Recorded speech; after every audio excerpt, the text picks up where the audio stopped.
Así que vamos a pasar a la palabra del Señor y pues estamos en una serie que se llama Los Principios del Reino de Dios. ¿Sí lo recuerda? Estamos estudiando lo que se conoce como el Sermón de la Montaña, del Monte, y hoy es la entrega número 6. Vamos a poner por título a esta enseñanza, La excelencia de la ley. Y le quiero pedir si me acompaña al Evangelio de Mateo, capítulo 5, versículo 17, si es tan amable.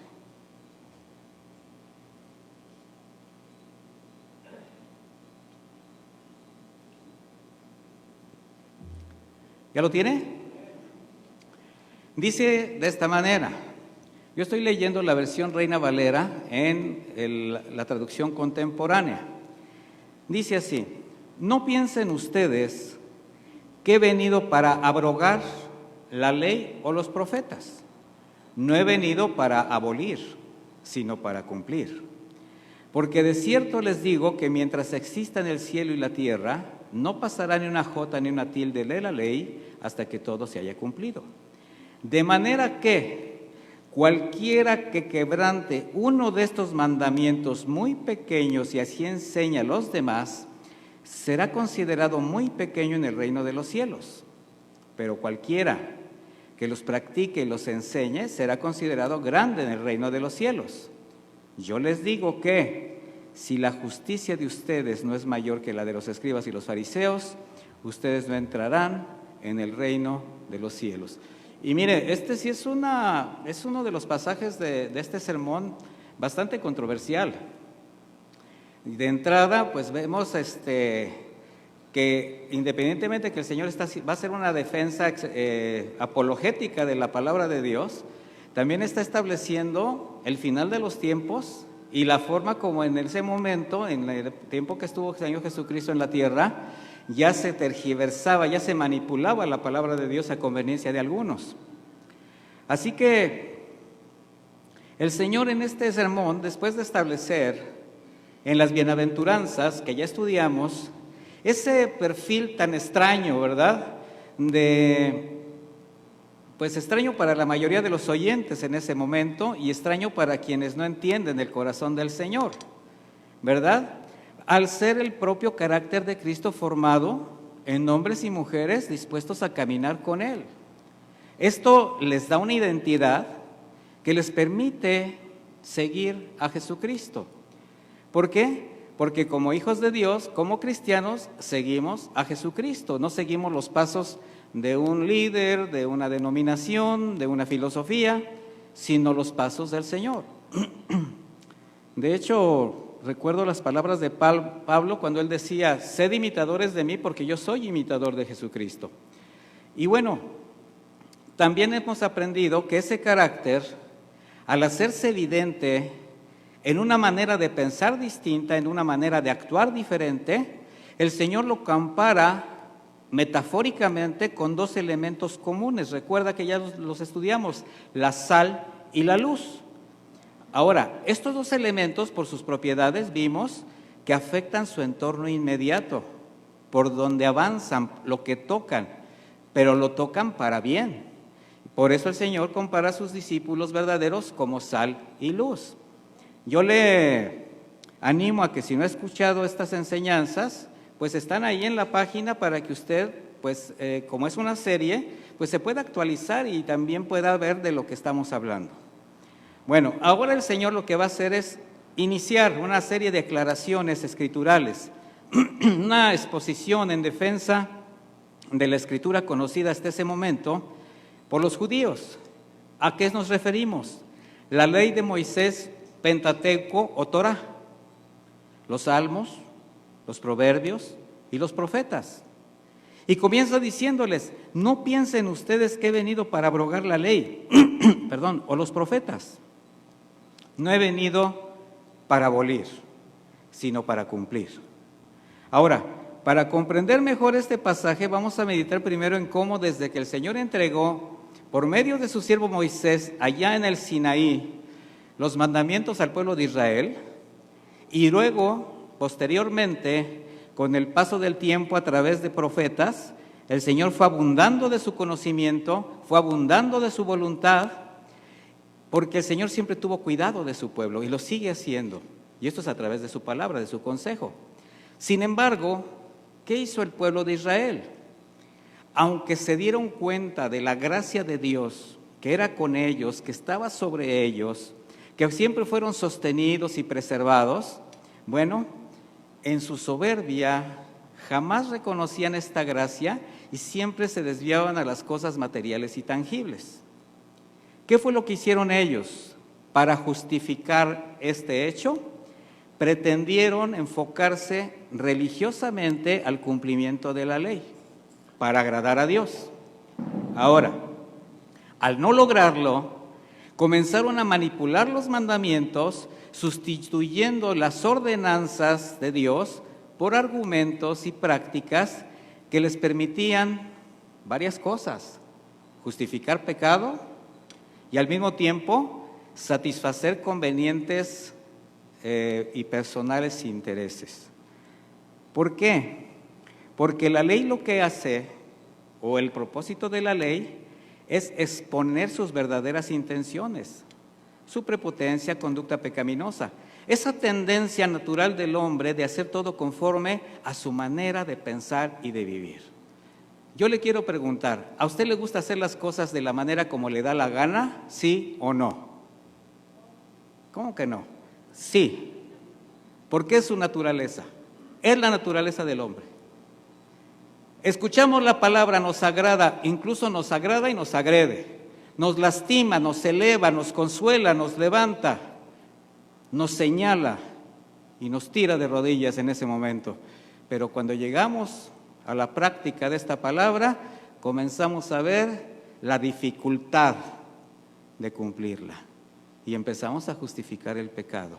Empezamos a justificar las palabras, empezamos a justificar las actitudes. Y mis hermanos, eso fue lo que hizo el pueblo de Israel. Y así fue como encontró el Señor a su pueblo cuando vino a esta tierra. Ellos ignoraron que el propósito del Señor al entregar la ley a su pueblo fue llevarlo al reconocimiento de su incapacidad de cumplirla. Ese fue el propósito. Por eso le mencionó como un ayo, como un tutor, como una nana que lo llevó de cara a cara a la gracia. La ley mostró solamente la imposibilidad del hombre de agradar a Dios. ¿Por qué? Pues debido a sus carencias morales, espirituales, a su propia naturaleza. Y de esta manera, con ese reconocimiento, entonces depender de su gracia.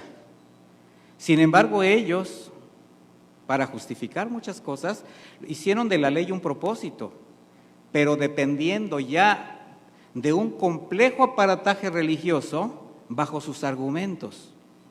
Argumentos que ya expresaban en un libro alterno que ellos mismos establecieron, llamado Talmud, o libro de la tradición rabínica, que ponían por encima de la ley de Moisés o Torá. Y mire, esa peligrosa fórmula doctrinal, con esa menospreciaron la gracia de Dios y les alejó más del Señor para depender de lo tangible, representado ¿en qué? En los rituales, las costumbres y las tradiciones a las cuales se empezaron a acostumbrar. Por esa causa el Señor Jesucristo vio en el pueblo judío y especialmente en sus días religiosos esta necesidad de regresarlos a las sendas antiguas y aprender de la gracia de Dios. De ahí la importancia de sacarlos de las obras de la ley, de esas tradiciones llenas de terribles cargas religiosas.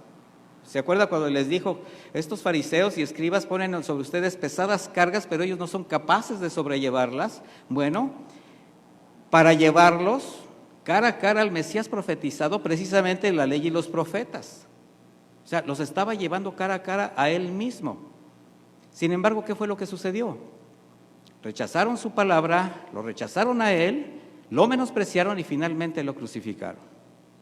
Y esa condición del hombre continúa hasta nuestros días, donde la gran mayoría de movimientos religiosos en el mundo giran alrededor de obras, de idolatría, incluidos muchos grupos que se autodenominan cristianos, que han establecido sus propias normas, sus propios argumentos, sus propios procesos, sus formas agradables, ahí donde te sientes contento, donde te giran los ojitos, donde todo se vale, mientras te congregues y diezmes y ofrendes, pero no se te pone de rodillas a pedirle perdón a Dios por tu pecado, ni te cambian la manera de pensar y de vivir.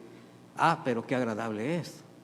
Ellos han hecho su propio Talmud con sus reglamentaciones y con sus hechos. Mire, Pablo amonestó a la iglesia en un mensaje a los Gálatas, quienes siendo gentiles y aún reconociendo la gracia de Dios en Jesucristo como su Salvador, se permitieron ser seducidos por los judíos que también se habían convertido al cristianismo, pero que aún pretendían continuar con las obras de la ley. Y estaban siendo seducidos, estaban desviándose. Y en Gálatas 3:21, acompáñame esa escritura, por favor.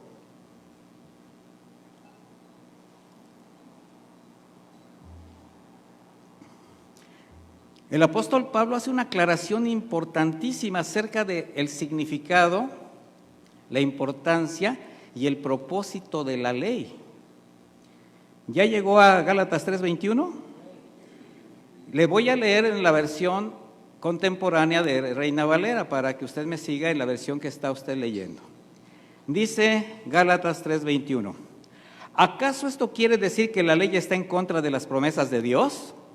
Dice, claro que no, porque si la ley pudiera dar vida, entonces la justicia realmente se obtendría en virtud de la ley. Pero según lo que dice la Escritura, todos son prisioneros del pecado, para que quienes creen en Jesucristo puedan recibir lo que Dios ha prometido. Antes de venir a la fe, la ley nos tenía presos, esperando a que la fe fuera dada a conocer. La ley era para nosotros como el esclavo que vigila a los niños hasta que viniera Cristo para que por la fe obtuviéramos la justicia. Pero ahora que ha llegado la fe, ya no estamos a cargo de ese esclavo que era la ley. Se está refiriendo a todos los procesos religiosos que hacían los judíos para expiar su pecado. Se está refiriendo a las obras que fueron hechas de lado con el sacrificio de Jesucristo en la cruz. Dice, ya que al unirse a Cristo en el bautizo, han quedado revestidos de Cristo. Ya no importa el ser judío o griego, esclavo o libre, hombre o mujer, porque unidos a Cristo Jesús todos ustedes son uno solo. Y si son de Cristo, entonces son descendientes de Abraham y herederos de las promesas que Dios les hizo. Vea el significado de la ley. Cuando habla aquí de un esclavo en esta versión, ustedes lo leen ahí como un ayo. Y un ayo es un guía, es un tutor. Entonces, ¿qué hace la ley? La ley fue puesta para que el hombre se diera cuenta que no la podía cumplir. Y la ley, si no cumplías uno de sus mandamientos que sobrepasaban más de 600, con uno que incumplieras, te hacías partícipe de no cumplirlos todos. Entonces era prácticamente imposible. Por eso simplemente fue mientras el Señor venía. Cuando llegó la figura, quitó la sombra. Pero tal era su dependencia de las obras de la ley, o sea, de los actos religiosos, de los ritualismos, que ellos con eso pretendían alcanzar la vida eterna, que el mismo Jesús en una ocasión les dijo en Juan 5:39, dice, ustedes escudriñan las Escrituras porque les parece que en ellas tienen la vida eterna y ellas son las que dan testimonio de mí. O sea, ustedes estudian las Escrituras como que si por estudiarlas se fueran a salvar. Y no se dan cuenta que las Escrituras están señalando a mí como el Salvador de la humanidad, como su propio Salvador. Por eso leímos en este mensaje, antes de recordar a los judíos cómo debieron obedecer la ley, o sea, cómo debieron sustentar esa ley, preservarla, Él se presenta como quien cumplía estas leyes. Por eso dice, yo no he venido a abrogar, vine a cumplir. No como quien vino para anular o abolir o pasar por alto la ley. No, mis hermanos. Mire lo que significa la palabra abrogar del griego akuró, con doble O y con K. Abrogar en este caso sería quitar autoridad, invalidar, violar, rechazar, quebrantar o desechar. Una actitud de rechazo a los mandamientos de Dios. Y el Señor Jesucristo dice, yo no vine a eso, al contrario, yo vine a cumplirlos. Así es como el Señor afirma que tanto la ley entregada a Moisés en el Sinaí, como los salmos, las escrituras que por inspiración del Espíritu de Dios expresaron los profetas, son un legado de la voluntad de Dios a su pueblo y ahora a la iglesia, mis hermanos, porque Dios no ha cambiado.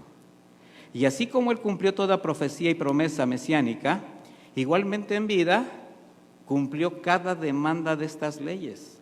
Recuerde que el Señor era un judío nacido en cepa judía, con tradiciones judías, que vivió como judío, que dio testimonio del cumplimiento de las leyes judías. Sin embargo, el final fue que murió y resucitó como el Hijo de Dios que Él era. Esa fue la diferencia. Pero su esencia judía jamás la hizo de lado, Él cumplió con todo. De manera que lo que hace el Señor es darles el verdadero sentido, la verdadera interpretación, el valor a tan altas demandas de Dios. ¿Usted cree que los mandamientos de Dios son demandas muy elevadas para nosotros? ¿Sí o no? Porque hay quien dice, pues vivir la vida cristiana, pues no, pues los mandamientos yo los cumplo. A ver, dígame, ¿sí los cumple? ¿Realmente usted vive como la persona que dice usted ser en cuanto a su fe? Y esto no es para condenar a nadie, pero sí para hacernos reflexionar. Porque cada día, cada momento, cada instante estamos quebrantando los mandamientos del Señor. Sin embargo, Jesús dio a la ley su verdadero valor moral y espiritual. Santa, perfecta, la mostró tal como era. Y esto causó un terrible impacto, un conflicto de intereses a los religiosos de la época, quienes las manipulaban a su antojo, distorsionaban por conveniencia y establecieron las tradiciones rabínicas por encima de la misma palabra de Dios. Por tanto, nuestro Señor, al mostrarse Él mismo como quien cumplía la ley, que estaba dando evidencia de una justicia mayor a la de los escribas y fariseos, porque Él no obraba conforme a su propia justicia, sino a la del Padre, como quien se sometía a las leyes del Señor.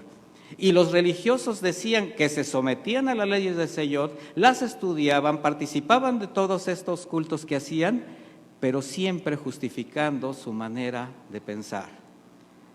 Así fue como el Señor enseñó a sus discípulos en aquel monte, y así es como ahora lo hace a nosotros, su iglesia, sus redimidos. Hombres y mujeres que al tener su carácter, fíjese que ya estoy haciendo alusión a lo que ya estudiamos, usted como cristiano está creciendo en el carácter de Cristo, ¿sí o no? Eso es lo que debe crecer en su corazón. Por eso el Señor está haciendo señalamientos importantes, porque Él está confiando en la dirección de su Espíritu Santo en el corazón de cada uno de nosotros. Fíjese la confianza del Señor. Él está estableciendo a hombres y mujeres que tienen su carácter, que está creciendo el carácter de Cristo en ellos, y les está confiando sus más altas demandas, sabiendo que las tendrían que cumplir cada uno de ellos. ¿Y sabe por qué? Porque quien va a cumplirlas es quien motiva su corazón, quien a usted le guía. Si usted intenta cumplir los mandamientos de Dios, lo voy a decir de otra manera, si usted desea vivir la vida cristiana a su manera, con sus recursos, con sus argumentos, de la manera como se le antoje o como se lo imagine o como alguien le dijo y lo engañó, está usted totalmente equivocado. El único que puede vivir la vida cristiana, ¿quién cree que es? Jesucristo. Así se lo pongo de difícil. De manera que si Jesucristo no es el que gobierna su corazón, usted no va a poder vivir la vida cristiana de la manera como el Señor nos la demanda. Por eso son demandantes los mandamientos del Señor. Pero el Señor confía en los hombres y mujeres en los que Él está depositando su carácter, de que ellos sí van a poder caminar en los mandamientos de Dios. ¿Puede decir usted, así soy yo? ¿O están hablando de mí? debemos intentarlo, debemos hacerlo, porque el Señor lo que está haciendo en nosotros es una pureza, una integridad, una limpieza constante, permanente, para que nosotros vayamos allanando el camino, limpiando nuestros pasos y vivir esa vida que decimos ser. Recordemos algo, mis hermanos, con el nuevo nacimiento, para que usted no se altere por lo que acabo de decir. Mire, con el nuevo nacimiento, usted fue sellado con su Espíritu Santo, ¿sí o no? Ahora su caminar toma un verdadero sentido y dirección distinto. ¿Por qué? Porque ¿quién gobierna ahora sus pasos, su caminar y sus pensamientos? El Espíritu de Dios. ¿De dónde saca usted la información para poder caminar? De la palabra de Dios. ¿Quién se la discierne? El Espíritu Santo. Bueno, entonces ahora usted está convencido de su necesidad de menguar, de su necesidad de hacer de lado los argumentos que se levantan en contra del conocimiento de Cristo, para que usted ahora pueda ver la Biblia de la manera como el Señor se la está mostrando y así caminar en ella. De manera que menguando, ahora es como el Señor va a manifestarse en usted y así usted podrá obedecer los mandamientos del Señor. Usted se va a negar a sí mismo para que el Señor tome control de su vida. ¿Cuántas veces usted ha dicho, Señor, toma el control de mi vida?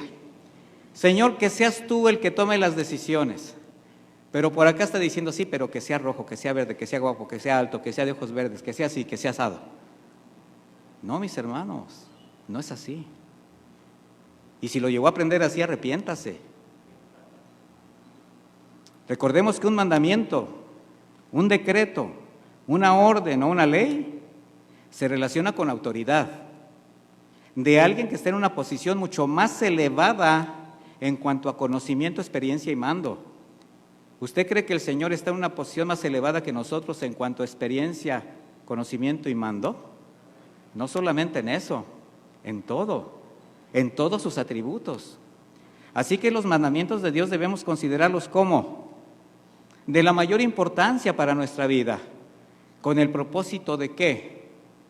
De obedecerlos, no solamente escucharlos, no solamente sentir feo o bonito cuando estás escuchando la palabra de Dios, es ponerlos por obra, porque solamente Él sabe lo que necesitamos. Él solamente es el único que sabe los caminos que tenemos que recorrer y los caminos que tenemos que hacer de lado. Él es el que endereza nuestras veredas, mis hermanos. Entonces, un mandamiento de Dios, ¿usted cree que es una orden para cumplirse? ¿O es una orden para meditarla a ver si quiero o no quiero? A ver, usted piense, ¿qué debe ser usted con un mandamiento de Dios?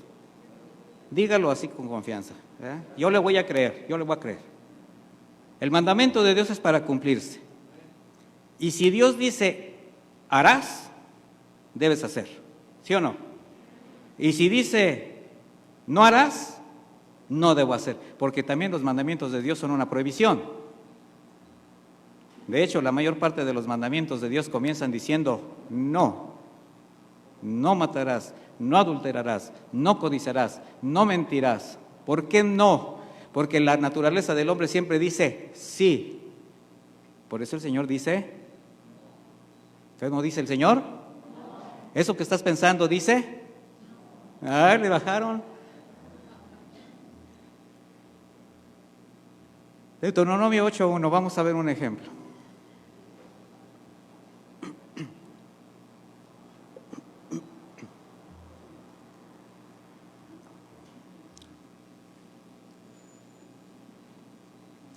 Sigo leyendo la versión contemporánea de Reina Valera.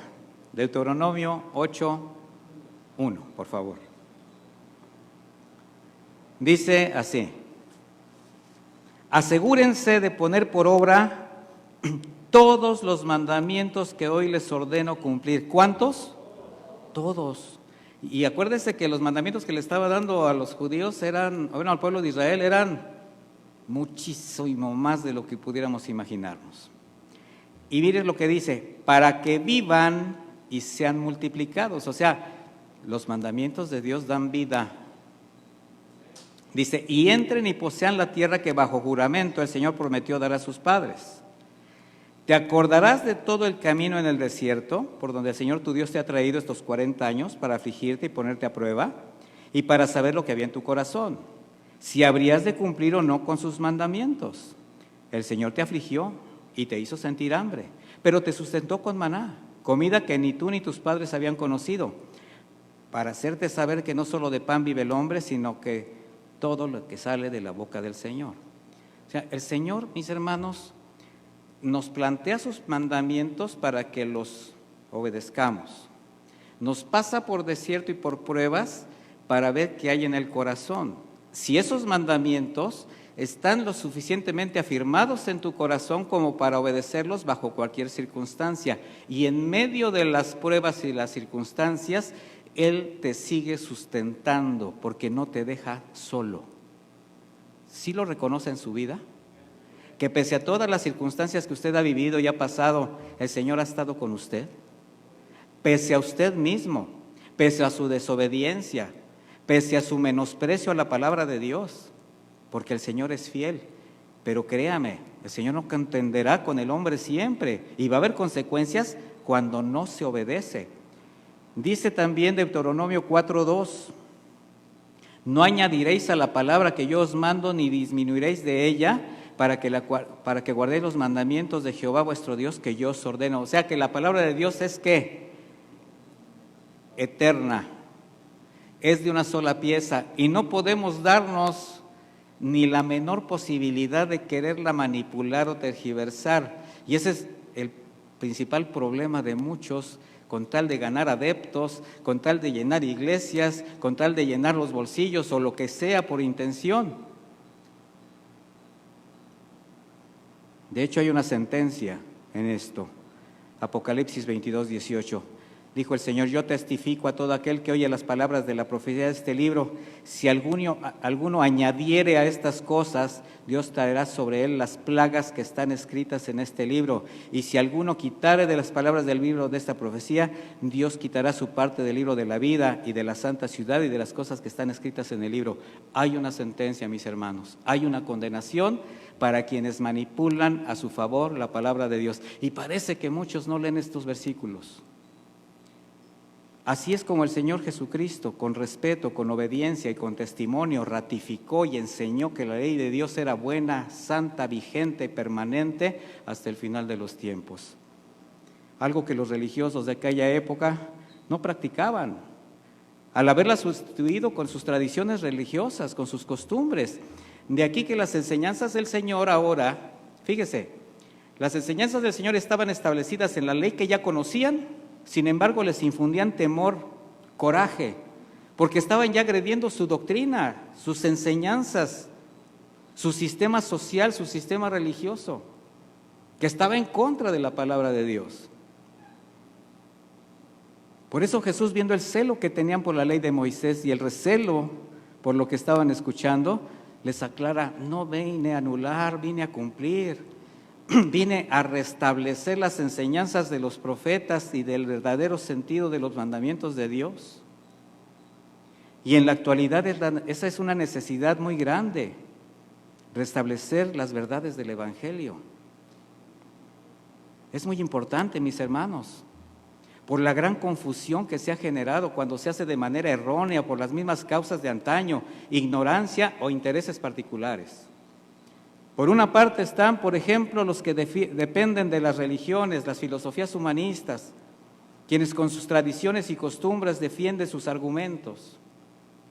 Y no solamente se oponen de manera frontal a la palabra de Dios, sino que levantan todo tipo de idolatría que lleva y desvía a sus seguidores a depender de obras, de tradiciones, de deidades, que pretenden pasar por Dios o mediadores delante de Dios.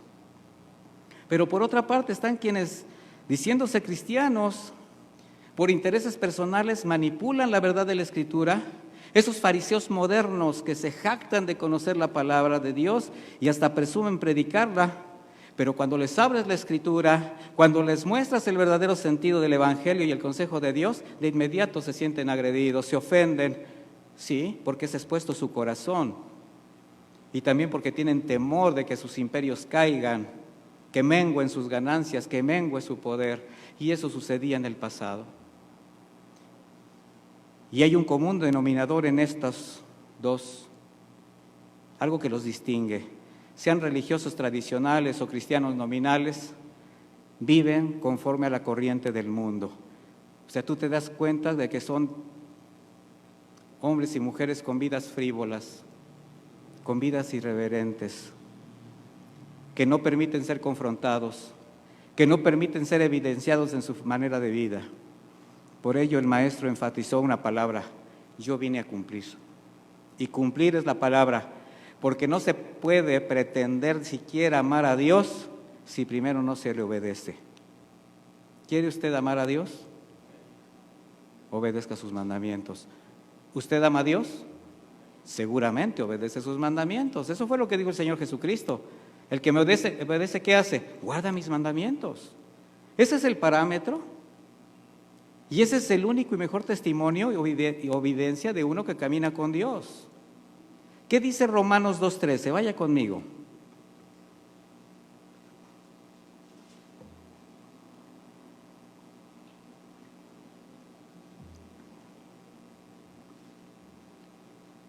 Romanos 2:13.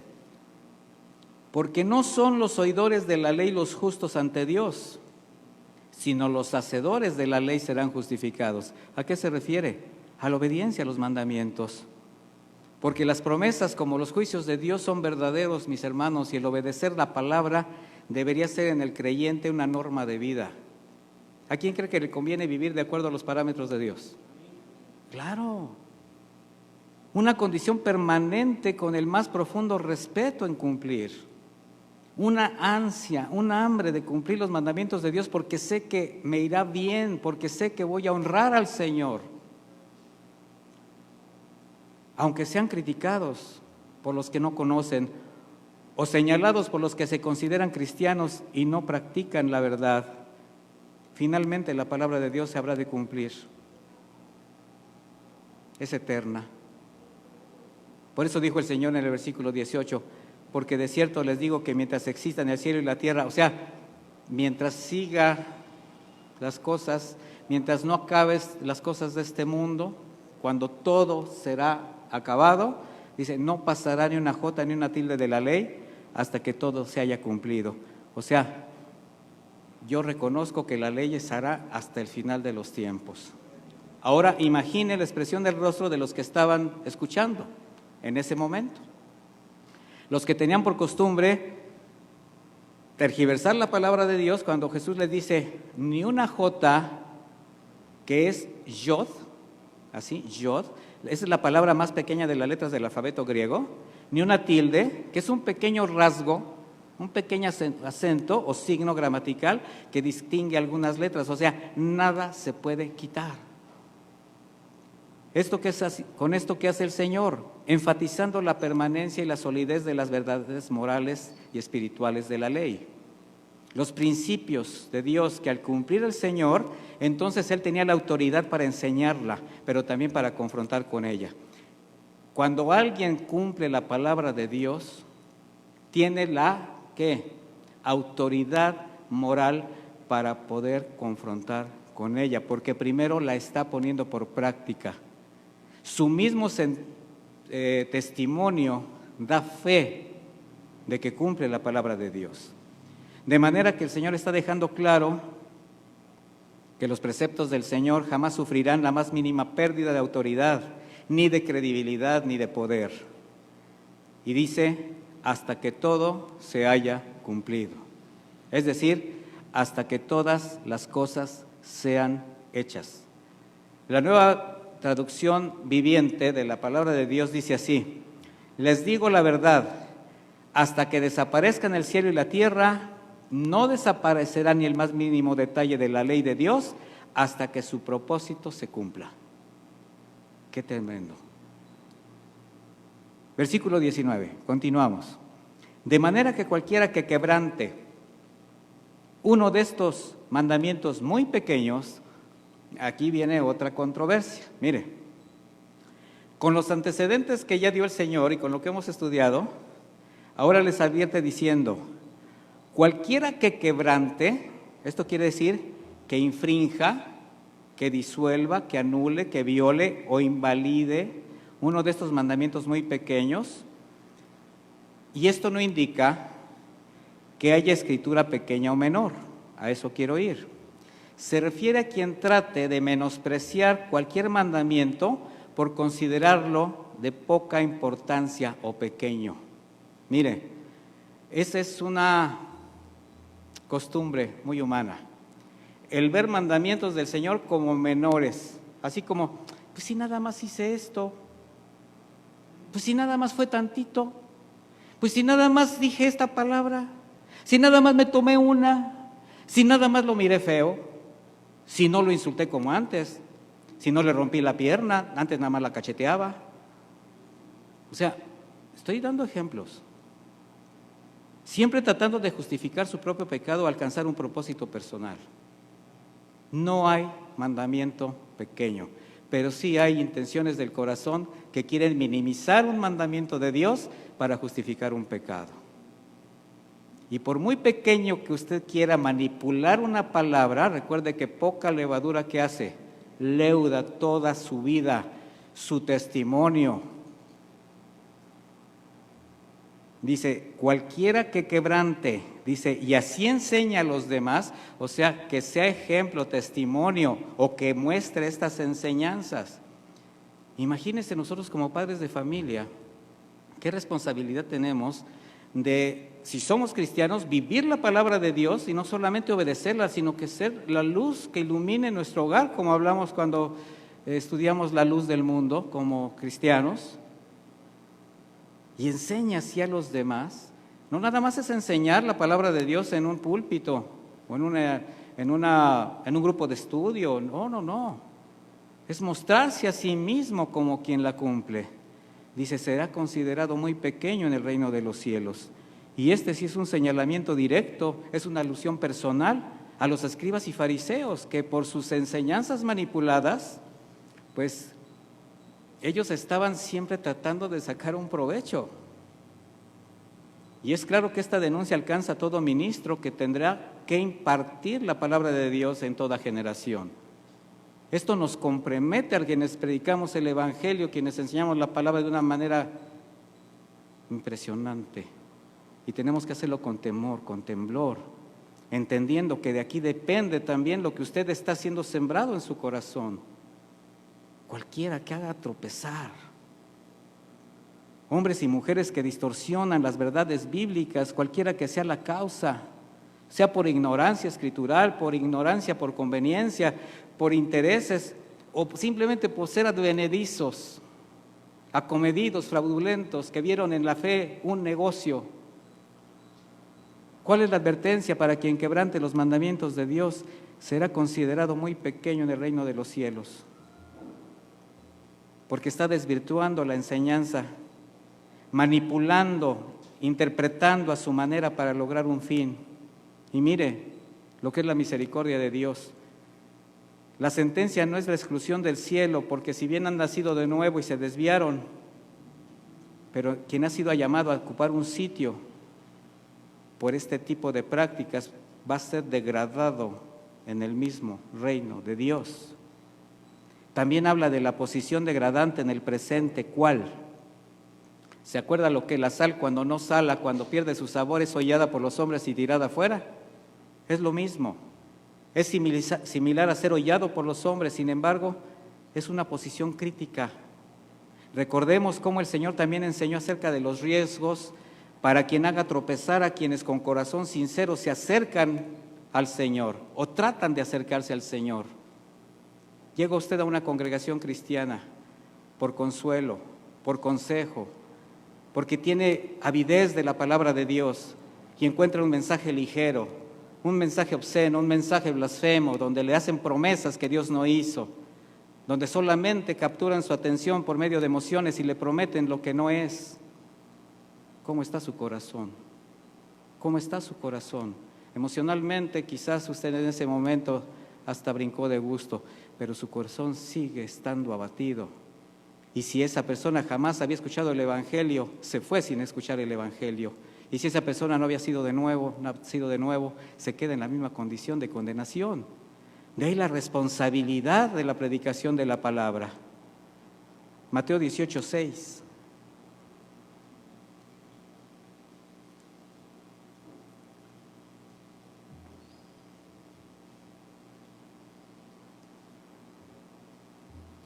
¿Ya lo tiene? Mateo 18:6 dice, a cualquiera, ¿a quién? Cualquiera, o sea, cualquiera, que haga tropezar a alguno de estos pequeños que creen en mí. Está hablando de los que se acercan al Señor, no está hablando de niñitos, está hablando de personas que se acercan con sinceridad al Señor. Dice, más le valdría que le colgaran al cuello una piedra de molino y que lo hundieran en el fondo del mar. Está haciendo el Señor una analogía impresionante. Dice, ay del mundo por los tropiezos. Es necesario que vengan tropiezos, pero hay de aquel por quien viene el tropiezo. ¿Se da cuenta usted del riesgo de una mala interpretación escritural o de un testimonio que afecte la vida de otra persona y la haga tropezar? Considere sus caminos, porque si usted dice que es cristiano, que es cristiana, las personas están fijando la mirada en usted.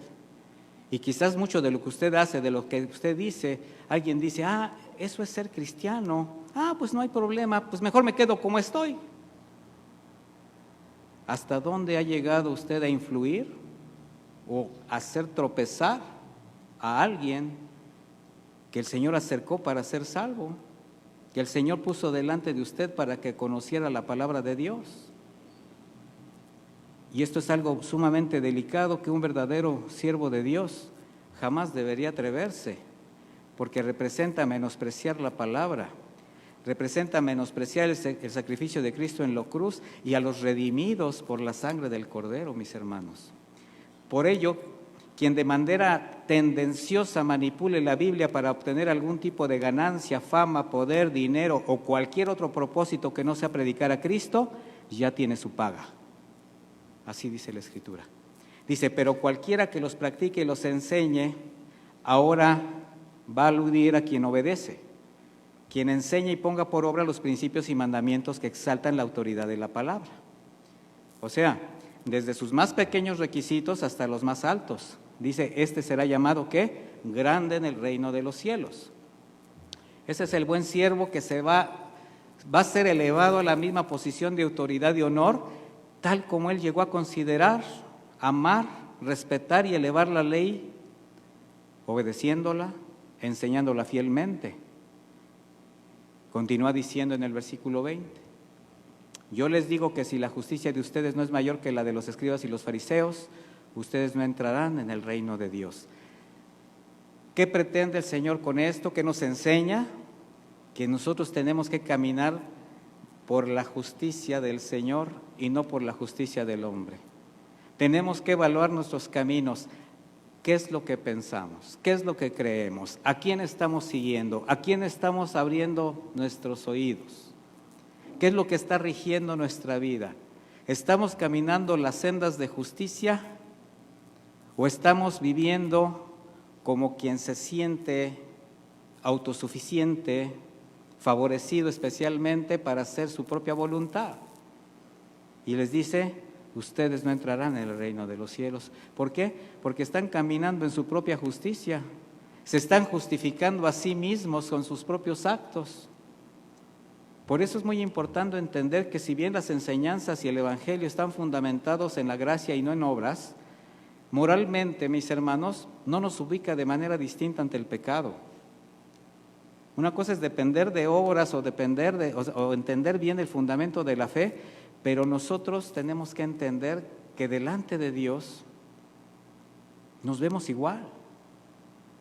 La ley y su cumplimiento en el Antiguo Testamento debía ser como el Señor lo ordenó, tal como Él lo hizo, con los sacrificios en el altar, con las ofrendas como estaban establecidas.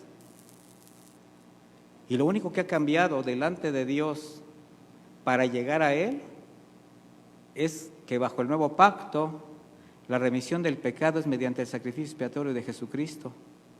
Y esa es la justicia de Dios. Y ahora no hay otro camino para llegar al Padre sino a través del Hijo. Y si alguno desea hacer la voluntad de Dios, ¿cómo va a ser? Cumpliendo sus mandamientos. No podemos pensar en cumplir la voluntad de Dios en nuestras propias fuerzas o con nuestros propios argumentos, o estableciendo nuevas normas alternas para que rija nuestra vida. Por eso cuando el Señor empezaba a decir en este mismo mensaje, pero yo os digo, no estaba dando un mandamiento nuevo, no estaba anulando un mandamiento que se haya escrito, sino que estaba afirmando la justicia de los mandamientos de Dios, o sea, le estaba dando su verdadero sentido espiritual.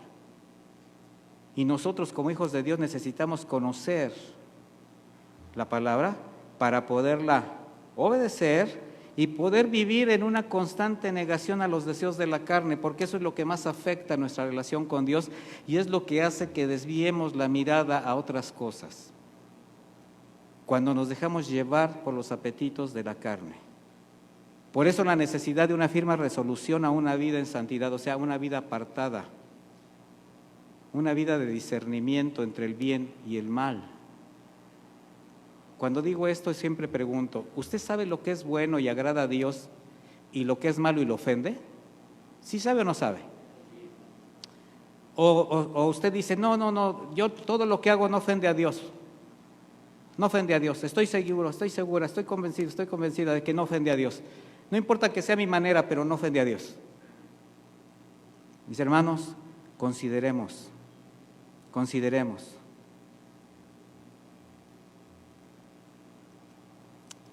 Es preciso rechazar cualquier argumento que intenta desviarnos de la fe, porque así es como vemos al Señor, constantemente mostrando la verdad y llevando las Escrituras a su verdadero nivel moral y espiritual, mostrando de esta manera el verdadero sentido de la vida cristiana.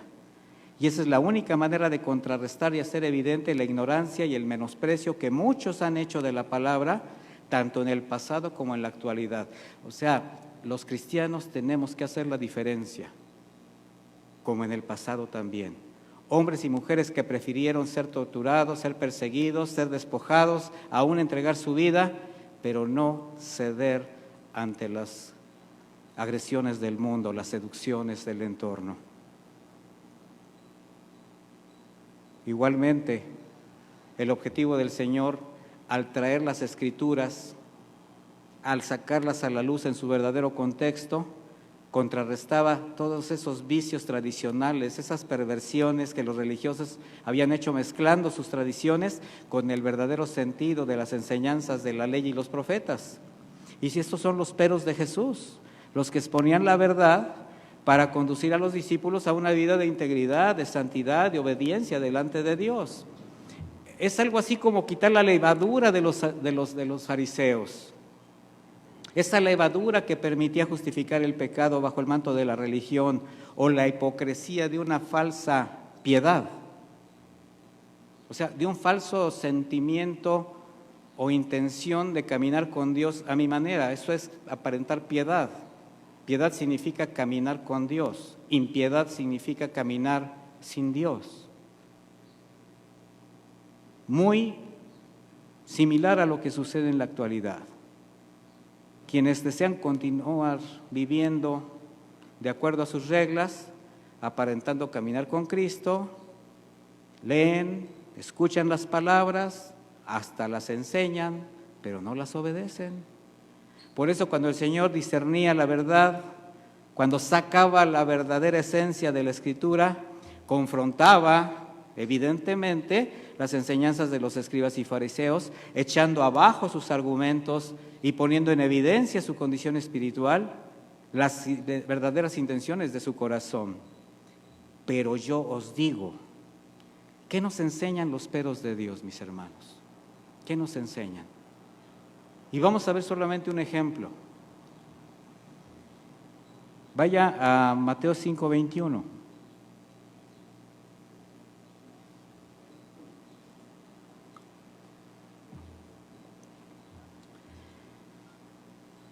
Mateo 5:21. Ustedes han oído que se dijo a los antiguos, no matarás, y que cualquiera que mate será culpable de juicio. Pero yo les digo que cualquiera que se enoje contra su hermano será culpable de juicio, y cualquiera que a su hermano le diga necio será culpable ante el concilio, y cualquiera que le diga fatuo quedará expuesto al infierno de fuego. Estamos hablando de agresiones hacia una persona, en este caso habla de un hermano, de alguien muy cercano y sobre todo si es un hermano en la fe. ¿Qué es matar? Literalmente es quitar la vida.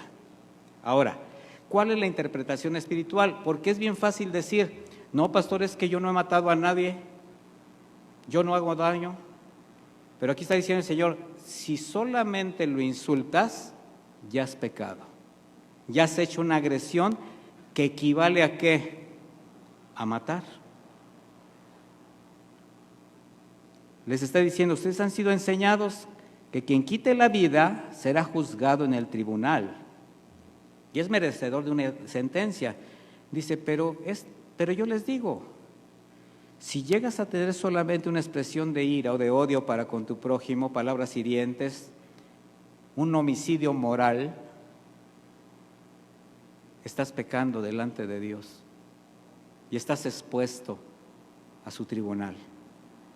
Juan comprendió la magnitud de esto y él dijo en primera de Juan 3:15, todo aquel que aborrece a su hermano es homicida. Quiere decir que los discípulos sí entendieron. Dice, y sabéis que ningún homicida tiene vida eterna permanente en él. ¿Tenemos que cuidar nuestras palabras? ¿Tenemos que cuidar nuestras actitudes? Por supuesto, mis hermanos, porque surgen de lo más profundo del corazón. Yo le pregunto a usted, ¿cuántas veces usted se ha enojado de tal manera que si sus palabras fueran balas, ¿a cuántos ya se hubiera llevado por delante? ¿A cuántos? ¿Cuántas veces en su mente se ha puesto a pelear con alguien que le hizo algo y dejó divagar la mente? No, si yo, no sé por qué me dejé, pero si lo tuviera en este momento, ahorita le hacía y deja volar la mente y ya lo mató. Ya pecó delante de Dios. Así que este mandamiento es quebrantado solo por los sentimientos que pueden generar, o sea, que generan palabras hirientes. Sus palabras pueden generar amargura, resentimiento, una muerte moral en una persona. Y así como en los tribunales hay niveles de justicia y sentencias de acuerdo al delito, así serán los que recibirán ante el tribunal divino de acuerdo a sus crímenes. ¿Sabía usted que de toda palabra ociosa daremos cuenta? ¿Sabe qué es una palabra ociosa? Una palabra que no edifica, que lastima, que lacera, que ofende. Cuando usted murmura, cuando usted critica, cuando usted señala. ¿A quién le gusta comer carne humana? Echa chisme, pues. Usted puede, no, qué sinceridad. Usted puede decir que no ofende, o puede incluso evitar alguna plática con alguien, pero cuando se trata de enterarse de algo, hasta afina el oído. Pues ya nada más por el hecho de afinar el oído ya está usted participando, mi hermano, mi hermana. Es mejor decirle a alguien, ¿sabes qué? Mejor mide tus palabras, mide tus palabras. Es más, delante de mí no vengas con estas cosas porque no te voy a escuchar. Yo no voy a ser partícipe de tu veneno. Y de repente esa persona se mete en una canasta. Así que mis hermanos, versículo 23 dice, con este terminamos, por tanto si traes tu ofrenda al altar y ahí te acuerdas de que tu hermano tiene algo contra ti, o sea, recordemos que nosotros somos la ofrenda delante de Dios ahora. ¿Sí recuerda usted eso? Nuestra vida santa, fragante, olor fragante al Señor. Bueno, si usted viene delante de Dios a presentarse día a día, a adorarle, a bendecirle, a escuchar su palabra, incluso a cumplir sus deberes cristianos, bueno, pero usted se acuerda que su hermano tiene algo en contra de usted, porque algo sucedió. Quizás usted no tenga la culpa, quizás usted fue responsable, pero sabe que alguien está en contra de usted. Dice, deja tu ofrenda delante del altar y reconcíliate primero con tu hermano. Y luego vuelve y presenta tu ofrenda. O sea, el Señor sí quiere que usted se presente delante de Él con su ofrenda, con su oración, con su adoración, o cumpliendo con su ofrenda física, sí quiere el Señor. pero quiere manos limpias. Quiere una boca limpia, ojos limpios. Ponte de acuerdo pronto con tu adversario mientras estás con él en el camino, o sea, mientras estás vivo. Él está vivo. Hay oportunidad de reconciliarse, hay oportunidad de pedir perdón y de perdonar.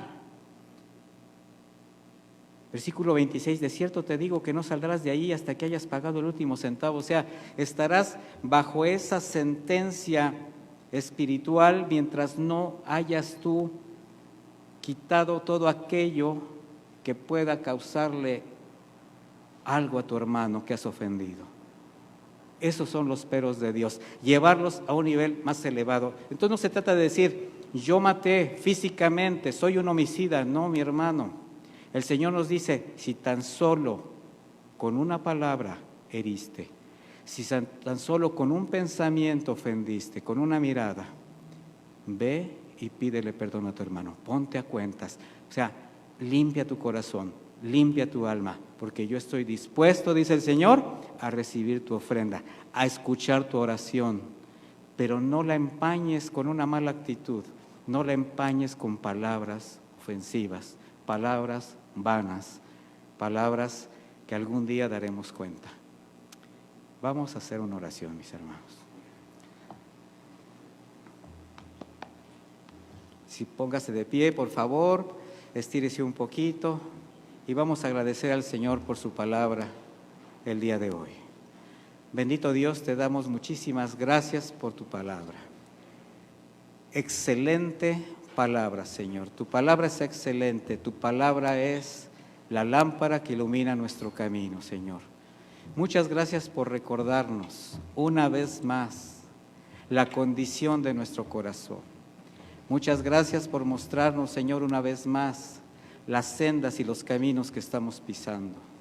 Y muchas gracias por darnos la oportunidad de reconsiderar estos caminos y volver a las sendas correctas.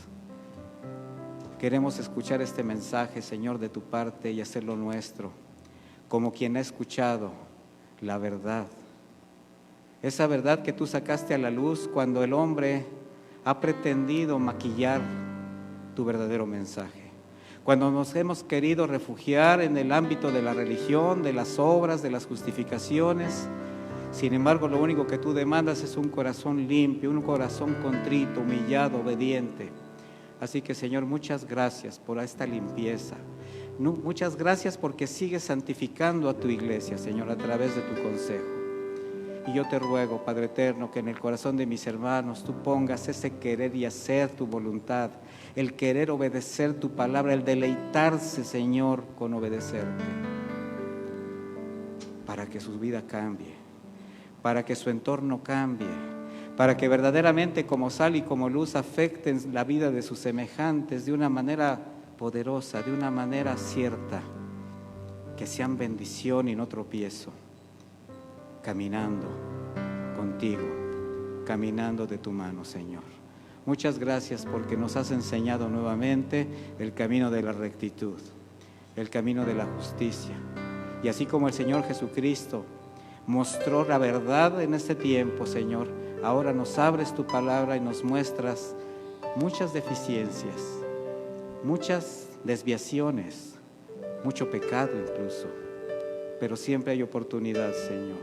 Tú eres un Dios que da oportunidad y hoy es un momento hermoso para poder dejar delante de ti no solamente nuestras ansiedades y la cosa que nos aqueja, también dejar delante de ti todo aquello que ha evitado que caminemos contigo. Perdona, Señor, si nuestro corazón se ha desviado. Perdónanos, Señor, si nuestro corazón ha hecho lo malo delante de tus ojos. Y forma en nosotros un espíritu recto, Señor, conforme a tu voluntad. En el nombre de Jesús, muchísimas gracias. Que Dios me los bendiga, mis hermanos.